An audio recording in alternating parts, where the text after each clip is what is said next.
and welcome to the News9 Plus show on the world's first news and current affairs OTT platform, News9 Plus. Ever since the successful and peaceful state elections, Jammu and Kashmir has seen a surge of terror attacks, starting from the 16th of October when the new state government and chief minister was sworn in. There have been 14 terror attacks. 12 civilians and 3 army personnel have been killed, and 12 terrorists have been shot dead. Terror attacks have rocked 8 out of 10 districts in Jammu for the year 2024. Now, the revocation of Article 370 in August 2019 marked a significant shift in the region. There was a slow peace and progress established in the valley. But now, after years of relative peace, Kashmir is seeing violence with targeted attacks on civilians and frequent clashes between militants and security forces. These targeted attacks are undermining the very progress that increased economic investments, infrastructure projects, and improved security conditions are bringing on in the states. So, how does one stop the terror groups? From 2019 onwards, one had seen terror attacks reduce a lot during the governor's rule. So, why have those attacks increased now? And how does one deal with Pakistan that is fomenting this unrest in Kashmir? Joining me to discuss that are Lieutenant General Sanjay Kulkarni, Defence and Geopolitics Expert, SP Vaid, former Director General of Police, Jammu and Kashmir, and Tarun Upadhyay, Senior Journalist, Jammu and Kashmir. Thank you all of you gentlemen for taking time out to be with us. Let me begin with Lieutenant General Sanjay Kulkarni. Sanjay Kulkarni, talk to us. There was relative peace for nearly 5 years, and now we seem to have gotten back to square one. Rather unfortunate, absolutely unfortunate, and primarily the reason is because the entire elections also, if you see the way there were two basic reasons. One, establishment of the statehood, and second was restoration of Article 370. Now, can you ever imagine parties which have got brains, which they know how to function, can Article 370 be restored by a legislative assembly or by the people over there? Is something which is impossible. But the very fact that this cause, the separatist cause, which was the major reason for this terrorism that is continuing in J&K, obviously fomented by Pakistan, which knows it very well that there is a tremendous amount of, you could say, this, the feeling of separatism, which the local political parties are also fomenting it. Be it the PDP, be it the National Conference, be it the others. All of this. Even if you see in the Lok Sabha elections, that Engineer Rashid, targeted for, you could say, this funding, this kind of money laundering, separatism, all of it gets elected, defeating none other than Omar Abdullah. If this be so, if this is what the valley is all about, and again, if you see the valley was one part, now you see the Jammu part. Even in Jammu region, when you see Rajouri, you see Poonch, you see Doda, you see Kishtwar, even the areas of Rambana, all of them are Muslim-dominated areas. Poonch is 90% Muslims. Rajouri is 67% Muslims. You have Doda, which is 54%. Kishtwar, 58%. You have your Ramban, almost 70%. So these are the areas where all of this, and that tremendous OGWs. You have all what you call the resistance front, you have the Tigers, you have the People's Anti-Fascist Front, sponsored by Jaish-e-Mohammed, Lashkar-e-Taiba, all from Pakistan. But all of it is because there is a strong network of OGWs, and until and unless, we've been insisting again and again, I've been saying it on all your programs, that a fish can't stay without water. Similarly, neither can these terrorists ever survive without local support, and that local support is readily available.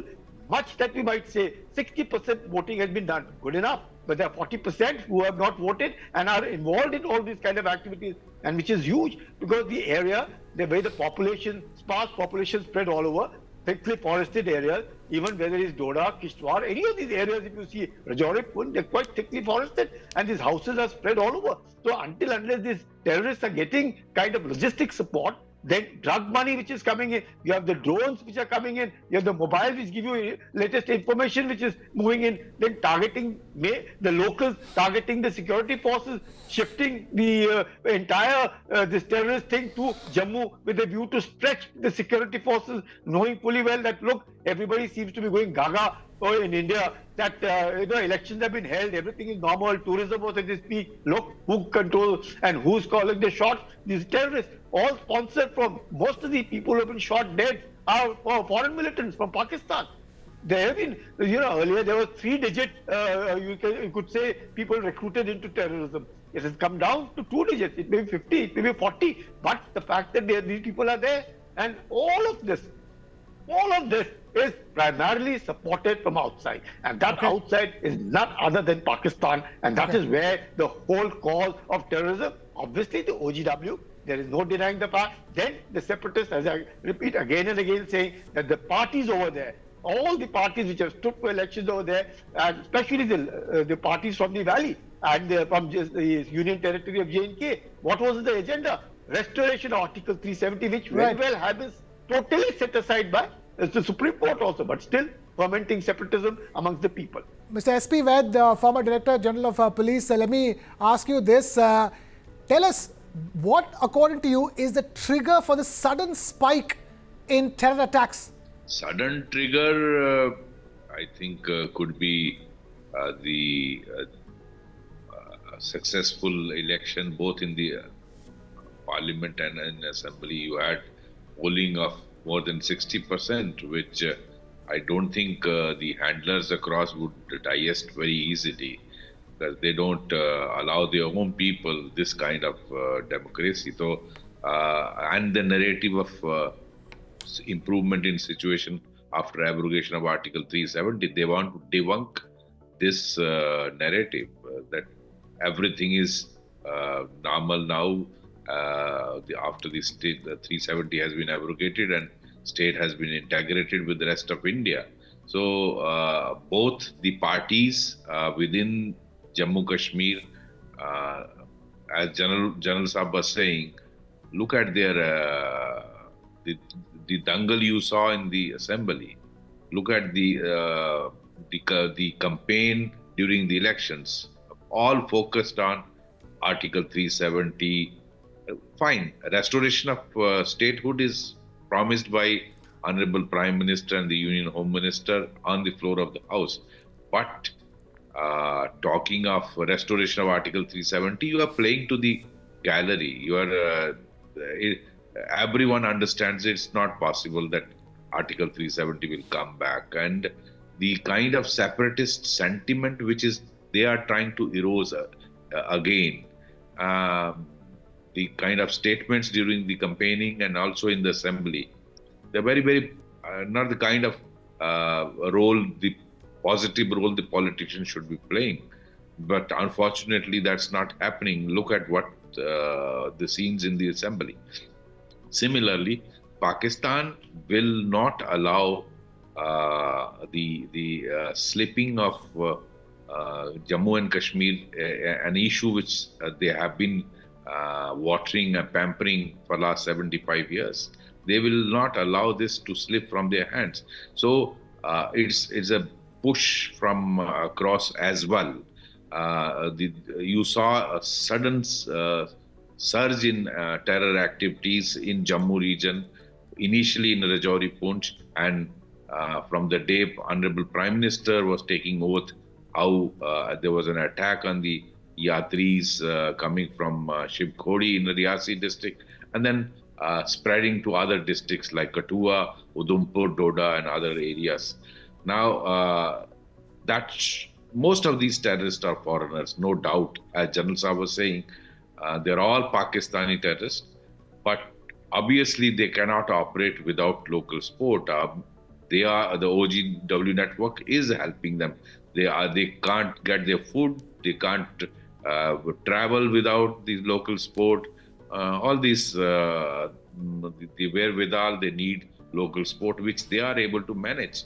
And that's why they were able to do a lot of incidents in Jammu region before the assembly election. Some of these groups have crossed from Pir Panjal to Jammu Kashmir Valley.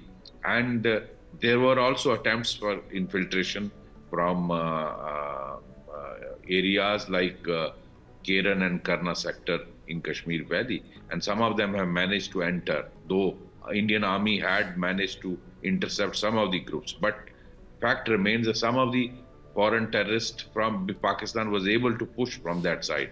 That is why you are seeing sudden spurt in incidents in now after the assembly election in Kashmir Valley, and you saw two incidents in Srinagar city, a grenade blast in the Sunday market, and then Khaniar witnessed a terror incident, exchange of fire.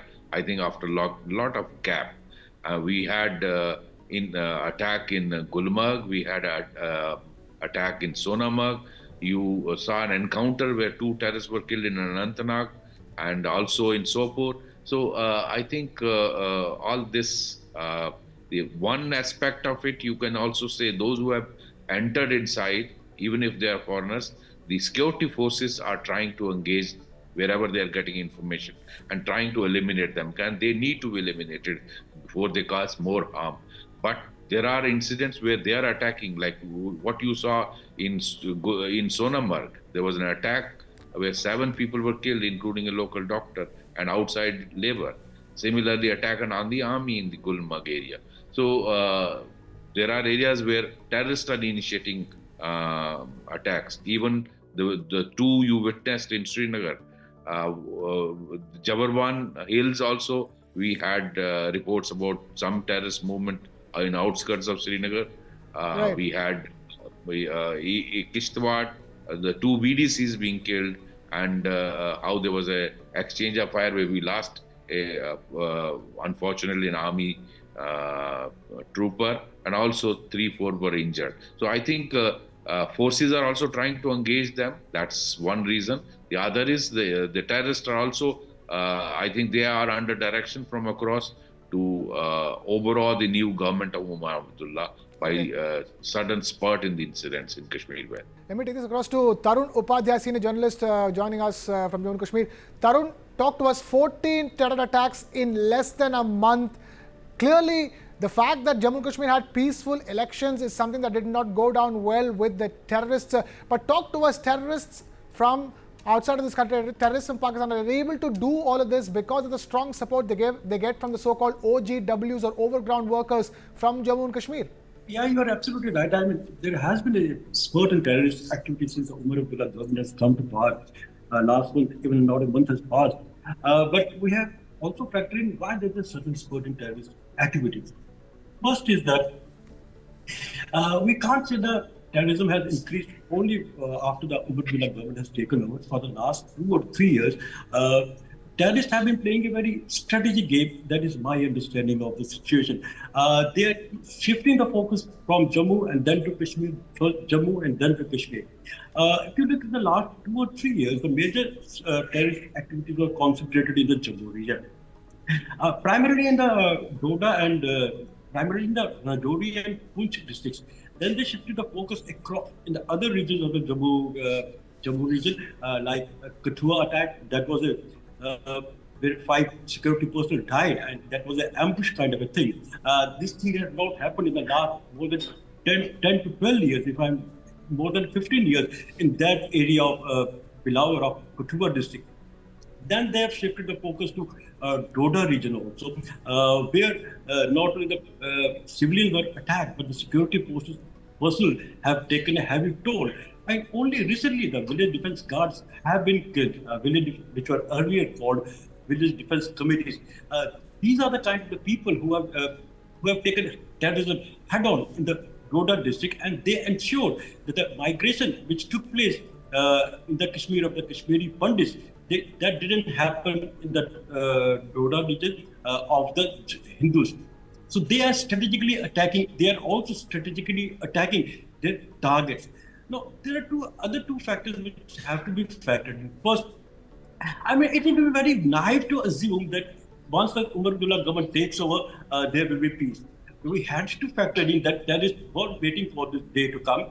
They would make an attack, and this is exactly what has happened. The day Umar Abdullah had taken over the oath, the non-locals and locals were attacked in the who were part of the construction process of Zojila Tunnel.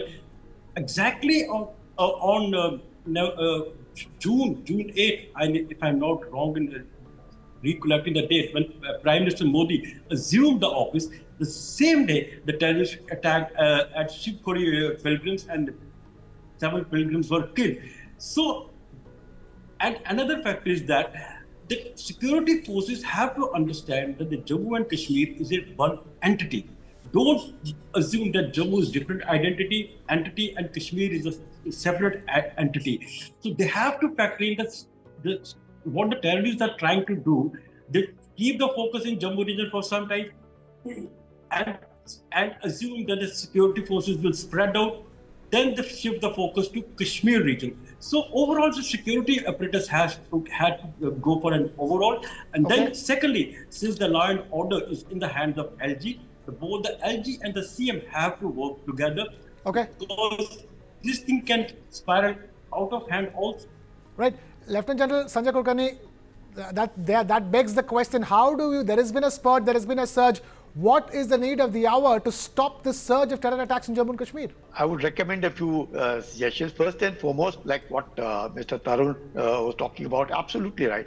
This is not the time to, instigate people. And assembly has been seeing only instigation, whether it's Article 370 or whether it is statehood. This was the time when the local government was in power. When the national conference has come up with a decent majority and they are in power, they should have worked together, ensured that the state moves towards prosperity, state moves towards showing normalcy. Statehood in any case would have come and not spoken about separatism. But you saw what happened in assembly. You see the way Engineer Rashid's brother was behaving, the way the others were behaving in the assembly. That's not the way to behave. That itself is the first indicator that things are not in the normal this thing, and that they have no desire whatsoever. They have no interest of the state. They have only interest in playing to the gallery of all these people. Then you have yet another voice of Mr. Farooq Abdullah saying that look, Pakistan should see its place and it must not foment trouble in the J&K. If they think they can win, they will not win. All the double talk till yesterday, one said something else. Today, of course, you're saying something good. But all of this is seen and seen by the people that these people are not what they are supposed to be. And now with this snowfall also coming in, there is bound to be activities, little uptick, because they know the snowfall has already come in. The high reaches are going to be closed down. It's not so easy going to be able to move south and north of Pir Panjab. It's very difficult. Infiltration is not going to be that easy. So might well do whatever one can to begin with. So another 10-15 days they would want to do and finish it off. Now, it's just not that, like what the DG also said. The DG is saying again and again, until and unless this OGW network has to be severely cut, the punishments have to be harsh. If you find someone is giving support to a particular house, I think, again, we have to probably take a very severe punishment to the owners of those houses who are providing logistic support. It is not just logistic support. The terrain is such, they're even giving navigational support. They're allowing people to be able to target people, then even ambush the security convoys are concerned. So you find that there is a lot that needs to be done amongst the people. And then the people themselves, I think it's time that the people must come out openly. I don't find that kind of a thing happening at all. They're targeting locals. That too, mostly outsiders, people who have come from outside to work for them. Now, say, let's take the Zojila tunnel, where the functioning, probably because of the kind of thing they do, because they know it doesn't affect now the union territory of J&K. It is primarily for the security forces to be able to get to Ladakh 24/7, 365 days. So come on, let's do that over there. So until and unless the people of the union territory of J&K realize that statehood will come, what is very important is to ensure to be able to convey to Pakistan, we do not care two hoots for you. You cannot interfere into the functioning of the state of J&K. That people of J&K are fed up. They don't want it. until and unless the people, for which it is very important that the local political parties must be able to convey that. They are not doing it. I think this was an ideal opportunity for the state government right now to be able to say, look, they have the power, they are in power, they must use the lieutenant governor to ensure that all of this comes, so that the statehood comes very gradually. Now, probably the statehood may take delayed because terrorism is one of the factors which has not been sorted out. So it's very, very important. I would say that nobody in the state must ever talk about restoration of Article 370. The restoration of Article 370 is indicative of separatism, is indicative of Islamist fundamentalism, is indicative of wanting to be separate from India. How is it possible? You can't stay away. You are part of this country. Right. Until unless that is conveyed clearly, it may not work out. Yeah. SP Ved, I have to ask you this. It's going to take political will at this stage to stop this surge in terror attacks. Also, talk to us what can be done from your perspective as an SOP when you have a situation like this. There's no doubt that terrorists are changing tactics. They, particularly from directions from across, and this is not the kind of earlier terrorism. It's changed terrorism, and you need to change your tactics also. You are not very easily getting inputs about these terrorists on the ground. They are not communicating directly between themselves, so there's no way to get their intercepts about their location. I'm told they are using some internet-based Chinese app, communicating with somebody across who's a control tower, and he conveys the message further. Number two, I have also noted that even in the village when they come, this particularly I saw in Bilawar Mashedi, they took control of the whole village and first of all seized all their mobiles and did not allow anyone to either leave the village or communicate.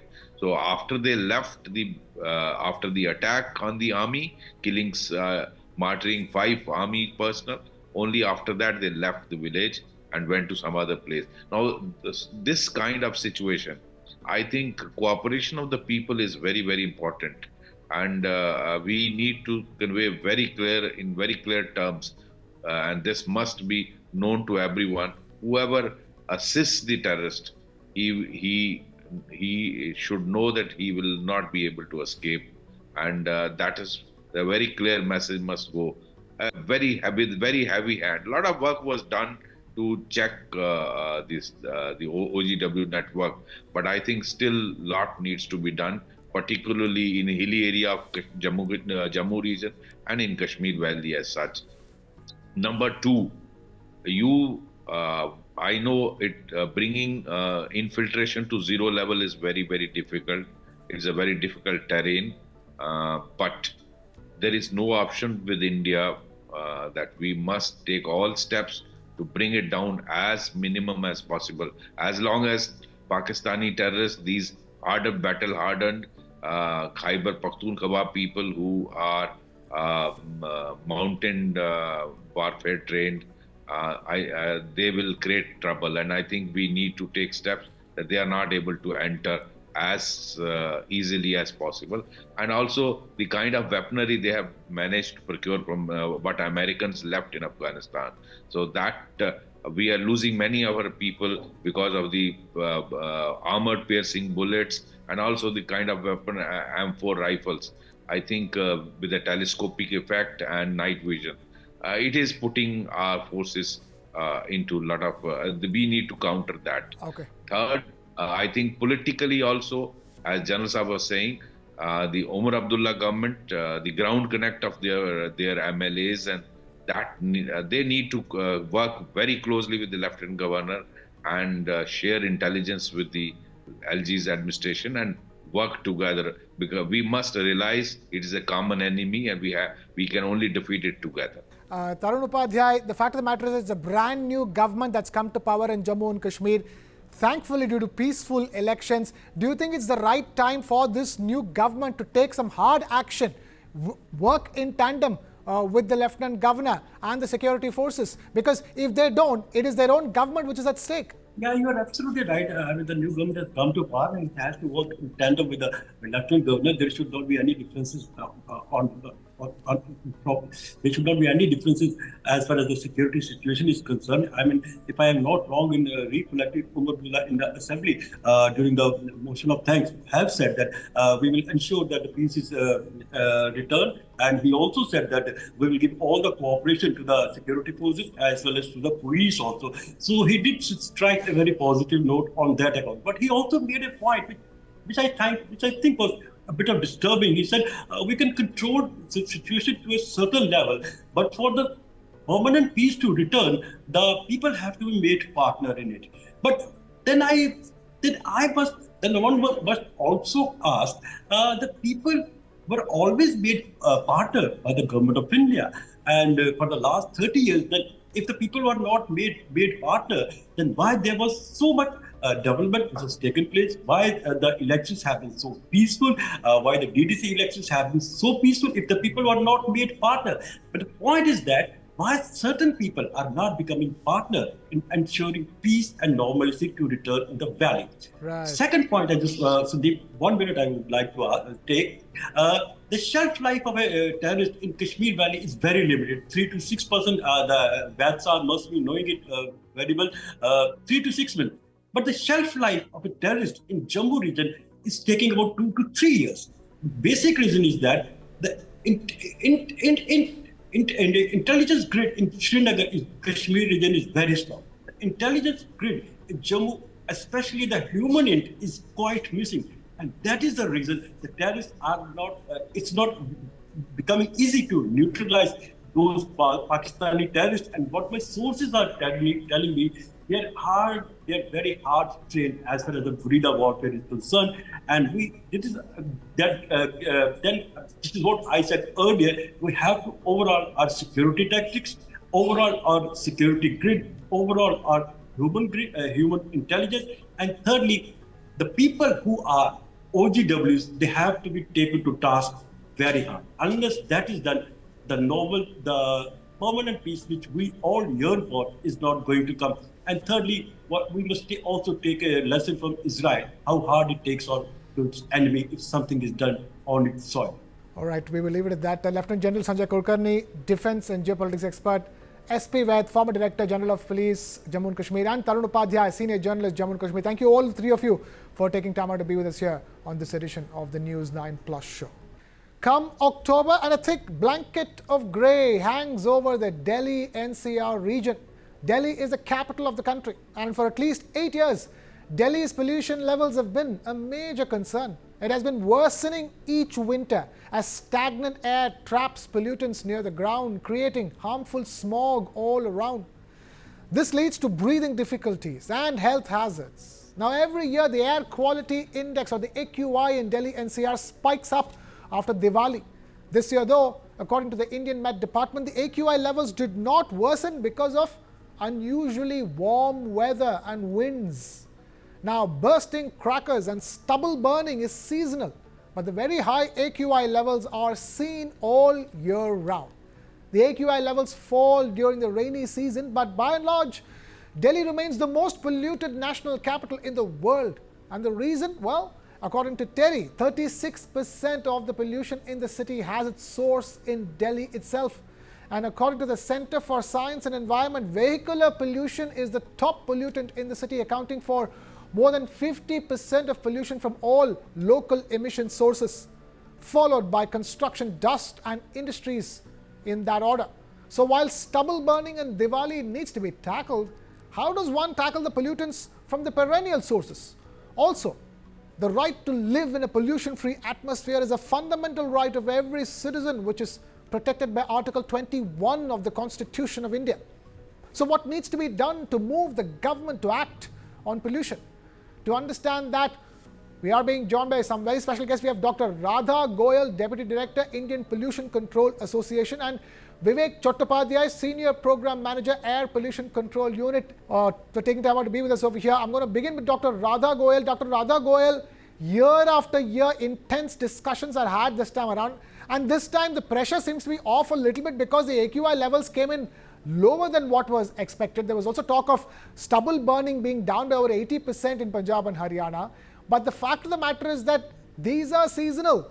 How does Delhi deal with its primary fundamental sources of pollution that haunt the city all year round? Since we live in Delhi, we witness that air pollution from past so many years. Like I have been living in Delhi from 1995, and increasingly that level of air pollution year on year. So that itself is saying that sources of pollution are adding into the city itself. We are talking from so many years, we are just blaming the game that due to the stubble burning and due to that, Diwali crackers, firecrackers, the air pollution happens. But the fact we have to understand is that there is a direct relationship between the change in the weather during the months of November or October and the adding of the internal sources within the city. So particularly during this festive season, lot of traffic jams on the roads, the traffic itself, the vehicular emissions are one of the major cause of increasing air pollution and worsening the air quality in the city during the months of October and November due to the festivities. People, they are, movements is so high and lot of traffic congestions, idling of vehicles, and similarly on the same time lot of construction activities in entire city, lot of the pavements. Every time you see after the rains, lot of pavement work and lot of construction activities are happening, which is causing the resuspension of dust again and again in the city.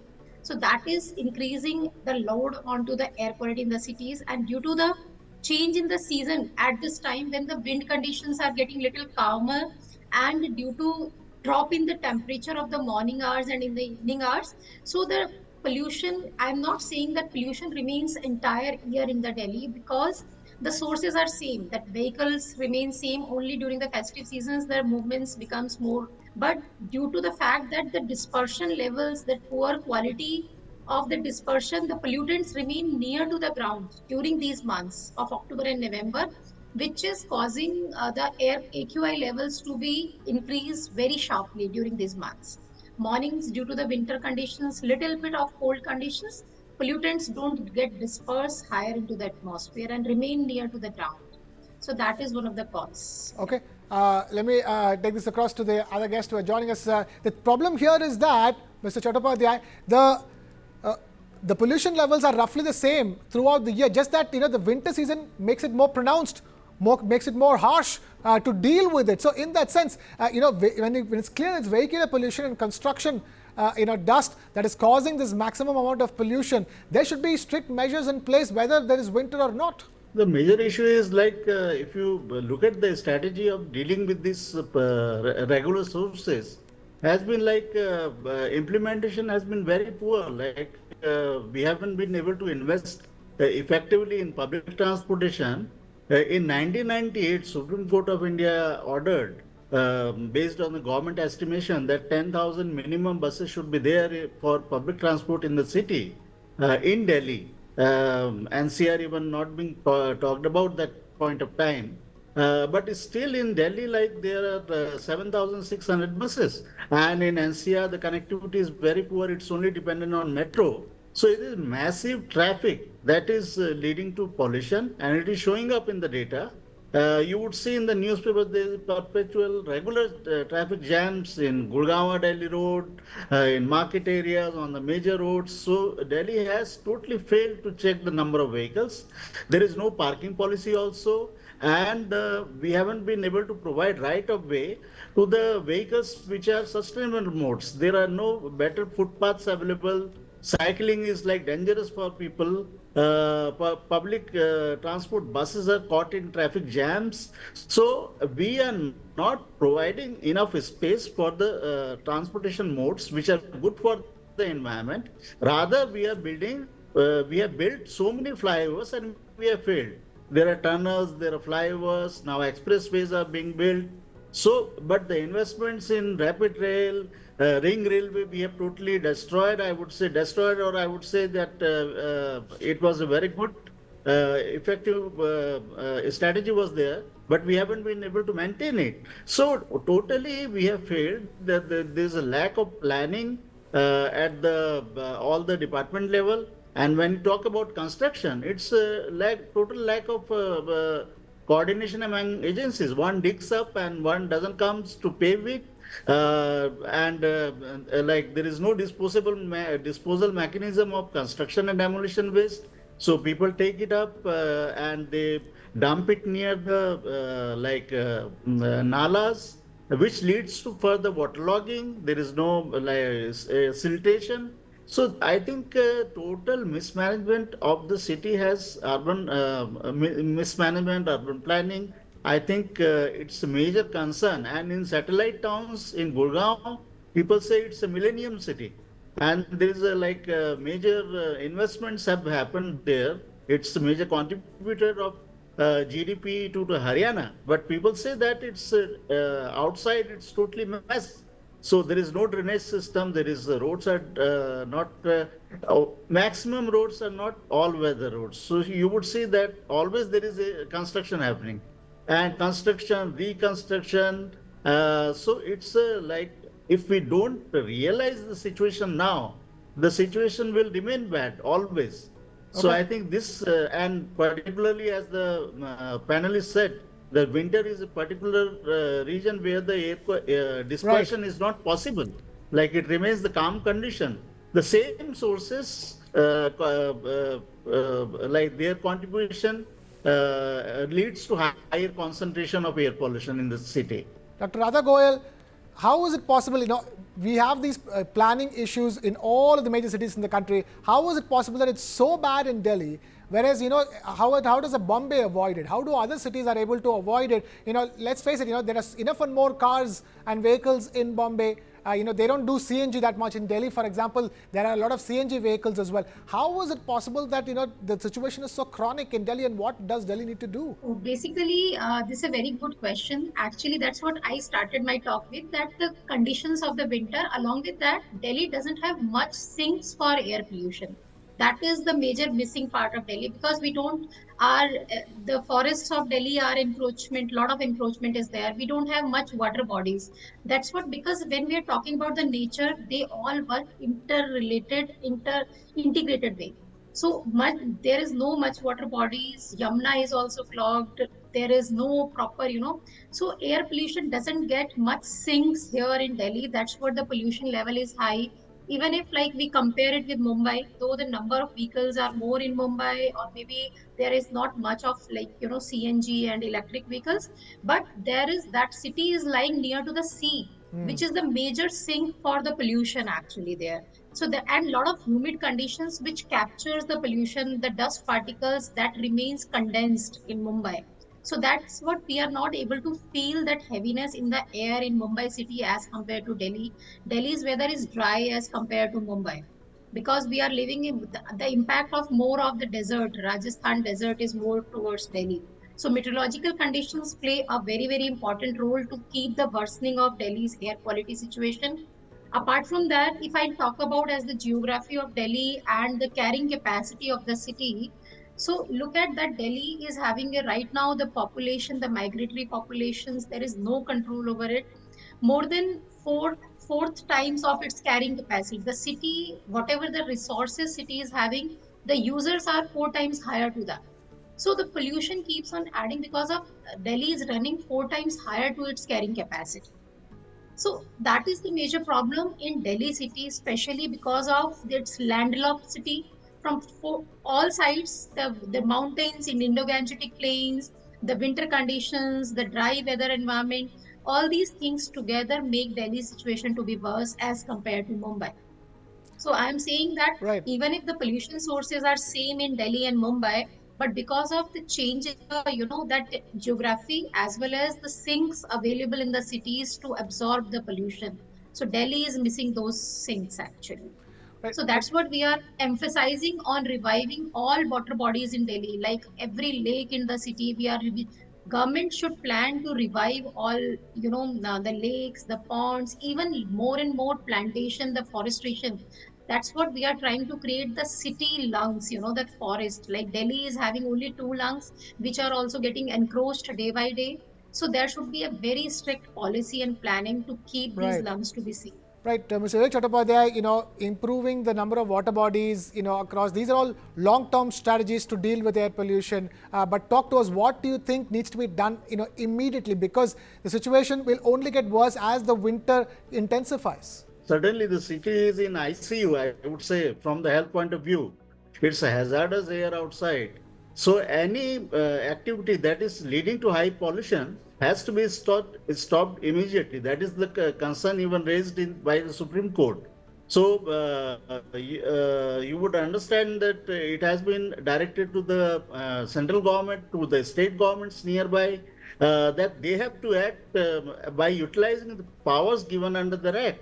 And even they have been Supreme Court invoked the Article 21 right to life, that is a major constitutional right given to the citizens, that health protection has to be the primacy. So in this situation, there cannot be we cannot allow high polluting activities, whether it is vehicles, whether if there is a traffic jam happening, you have to act promptly.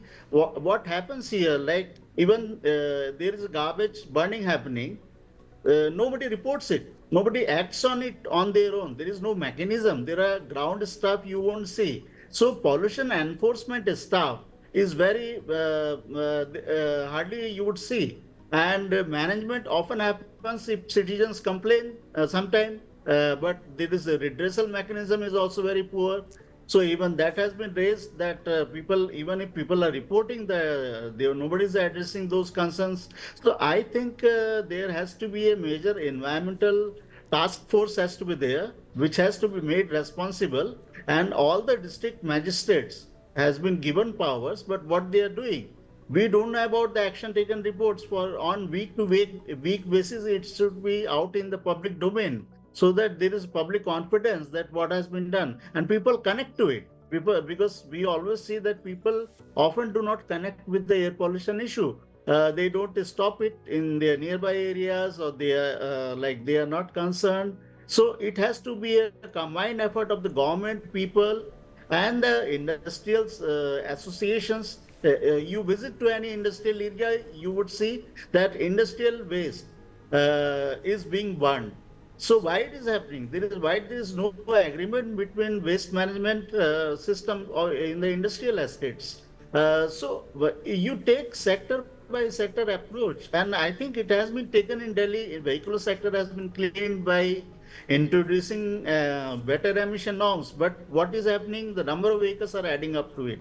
So if you add 1,000 vehicles, and even if there is a better emission norm and they are caught in congestion, they are emitting 2 times more. So we have to learn from the good practices worldwide. There has been major air pollution issues in Western countries also, but they have dealt with it. And although still they are not up to the mark, but still we need to learn that how they are dealing it with, and we need to introduce best practices. We are in a unique major meteorological and geographical situation where we are landlocked totally. There are Himalayas, there is Aravalli range, Vindhya range. So it's geographically we are locked. So we have to have a better and tighter emission control measures. Then only we would be able to see cleaner air relatively better over the year. All right, Dr. Radha Goyal, you wanted to make a point. Please go ahead. So, along what my fellow friend has said, I just want to add one more point into the government policies and the implementation. Like, as the best practices is talking about, if we look at the Western countries and other countries in terms of best practices for the public transport system, so they have a proper app-based mechanism to show the timings of the public transports, And in Delhi, he rightly mentioned that we are below the capacity. There should be 10,000 buses, but we are at 7,000. But still, I feel most of the buses, if you look at the Delhi, they are mostly empty. Only one or two passengers are sitting and they are blocking the roads. So if there would be a proper, app-based solution for that, for the public transport, people should follow it. And the timings of the routes and the buses and everything would be given, because nowadays everybody is on the phones and in the apps. India should learn from the other countries to systemize their public transport system with the proper timing, so there won't be much chaos on the roads, and the Right. people should follow the timetables. I think that's very important for this immediate action which we can take. Right, that seems to be a very good idea at this stage for not just for Delhi NCR but for all big cities in the country. I'm afraid we'll have to leave it at that. Dr. Radha Goyal, Deputy Director, Indian Pollution Control Association, and Mr. Vivek Chattopadhyay, Senior Program Manager, Air Pollution Control Unit of CSC. Thank you so much for taking time out to be with us here on this edition of the News 9 Plus show.